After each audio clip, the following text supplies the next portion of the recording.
Welcome to Let the Quran Speak. I'm Safiyyah, your host. We're here in the main prayer hall at the Islamic Information Center in Toronto, home of Let the Quran Speak. A recent Angus Reid public opinion poll indicates that more than half of Canadians view Islam negatively. What's more alarming is that attitudes towards Islam have declined significantly over the past 4 years. What's behind the rising anti-Muslim sentiment? Are Muslims to blame? Who's fanning the flames of Islamophobia, and how can we help put out the fire? With me to discuss this question, Brother Shabir Ally, President of the Islamic Information Center. Brother Shabir, welcome to Let the Quran Speak. Pleasure to be on. Now, I'm not sure if you've seen all of the details of the poll. They were featured in Maclean's exclusively, and 54% of Canadians viewed Islam negatively, according to the poll. What are your thoughts on that? Well, what is interesting as well is that this new statistic shows that there is a rise in anti-Muslim sentiment. It used to be 46%. Yes. This is alarming in that we live in a modern multicultural society in which we do not stereotype people. And yet a poll like this shows that there is a deep-seated sentiment in the minds of many of our Canadian neighbours that is anti-Islamic, and somehow that is going to rub off in the way in which people deal with Muslims. Muslims need to respond to this by being more proactive in letting their religion be known to their Canadian neighbours, and they need to perform more random acts of kindness that will rub off positively on their Canadian friends. Surprisingly, other religious groups didn't have the same sort of anti-religious sentiment attached to them. And their numbers didn't change over the past 4 years. So what's going on with Muslims? Yes, at the same time, I believe that Canadians in general need to be introspective and ask themselves, what is it that causes us to have this rise in anti-Islamic feeling? Yeah, it can't just be Muslims' fault, right? True. True. And many studies have been done on this. In Europe, there is a book by Bunzi which describes the Islamophobia as the new anti-Semitism. It seems that often in society there is a need to dump our negative feelings on some community. In Canada at one time it was the Italians, but that has faded now into the background.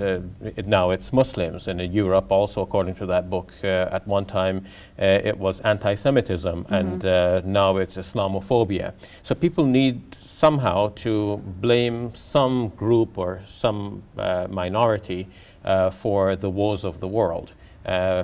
In Canada now, if this is being evident, then we should ask what's happening in Canada in particular, and in our North American continent as a whole. A new book written about this is entitled Manufacturing Islamophobia. This details the activities of some smaller groups, but with large voices. And significant amounts of funding, right? It seems, yes, that allows individuals to travel up and down the continent, across Canada, from east to west, preaching hate against Islam and Muslims. So all of this is contributing to a rise of anti-Muslim sentiment in the world, and especially in contexts like Europe and America, and specifically Canada.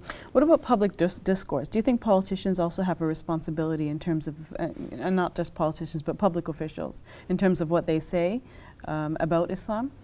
Yes, definitely. And in this regard, we should mention that the Quebec Charter, which sought to ban certain religious symbols,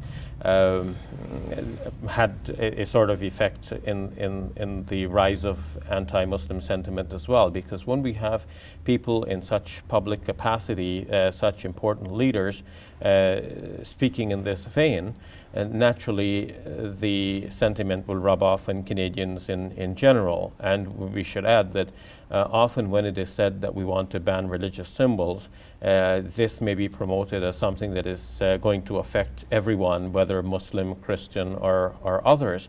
But it is clear that very few Christians become affected by such a piece of legislation, and the large impact on this of this falls on Muslims, and in particular Muslim women, who may want to wear a headscarf while coming to work, even if they work in public office.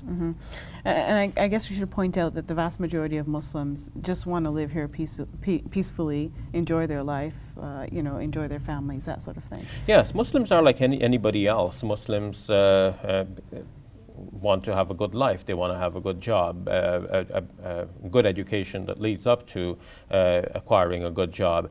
They want to have a decent place to live, pleasurable neighbors, good friends. At the same time, we need to be aware that some of our Muslim youth who have been committing violent acts against non-Muslims in the name of Islam add quite a lot to the anti-Muslim sentiment that is out there. I mean, you have to see that's this. what the McLean's article was saying, that there, you know, there's an Al-Qaeda motivated plot to bring down a train in Toronto, and that's feeding the anti-Muslim sentiment. Yes, of course. Do you think that's the case? Well, this is a large part of it. I mean, you have to see this from the point of view of a non-Muslim Canadian who is wondering who are Muslims and what are they here for. And if they hear, you know, the rantings of one of the men who had been arrested in this via rail plot, speaking the way he does, then one sees Muslims as being very strange, because this man is speaking as though he is an authority on the Quran, which he is not. He is just misguided. And when youth, you know, commit acts of violence, like in the Kenya Mall, for example, this has reverberations worldwide. So even though we're here in Canada and that is Kenya, we're thinking, well, what if something like that happens here? Because it looks like some lunatics with similar ideologies may do something silly like that here as well. And in fact, Muslims themselves are worried in case something like this happens, not only for the backlash and Islamophobia that this would obviously generate, but Muslims themselves could be in physical danger in a situation like this. Like, let's say, for example, if a via rail train should be blown up, Muslims could be riding that train. I could be there, you could be there.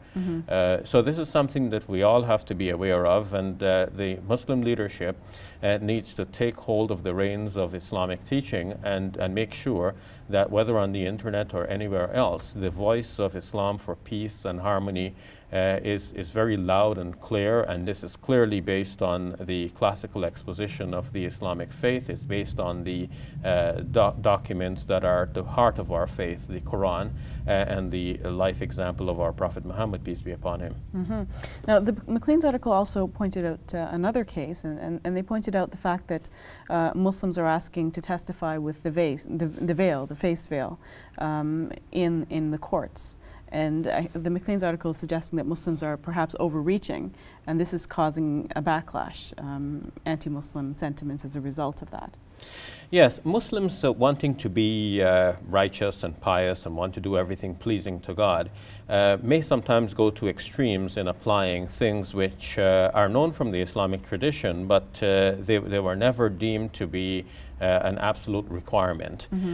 Even those who had thought that a Muslim woman should cover her face when in public also gave permission for, or rather described that it is possible and permissible for a woman to remove her face veil for the purpose of identification, for example. And this has been pointed out in a recent article by Sheikh Ahmed Kuti in the Toronto area. It is well known, but the average Muslim, not knowing the nuances of the law, just takes any piece of traditional legislation and applies it absolutely and without fail, regardless of circumstances or effects. And this can happen also with many new Muslims. Somebody is turning away from a life of ignorance and heedlessness, and suddenly now embraces the religion of Islam and decides to do everything right now for a change. And everything right means everything that is somehow associated with Islam. All of this is together put in a package and imposed on the person's life at once. And this leads to a kind of extremism that is obviously not really what Islam is about. So from our discussion, it seems to me that there are no clear answers. I mean, Muslims can perhaps do their parts. The Canadian public also needs to do its part. But you know, at the end of the day, we're not really sure what those poll results mean. Yes, at the end of the day, we definitely all need to do our little part to reduce this, whether it is phobia against Muslims or against any other identifiable group. That such a phobia should not exist, because we're all human beings all together, Muslims, Christians, Jews, Hindus, Buddhists, people of all faiths or people of no faith. There are certain human qualities which bind us together as a common race, and this is how the Quran addresses us, children of Adam. So we're all children of Adam. We have been subjected to different sorts of life experiences. We lived in different societies, spoke different languages, followed different religions, but at the core, what we have in common is more important than what is different, and we should not use what is different to stereotype others or to hold phobias against them. All right, very well put. Thank you for that, Brother Shabir. You're welcome. We'll take a break. When we return, we will feature an interview with Noman Ali Khan on the Hajj.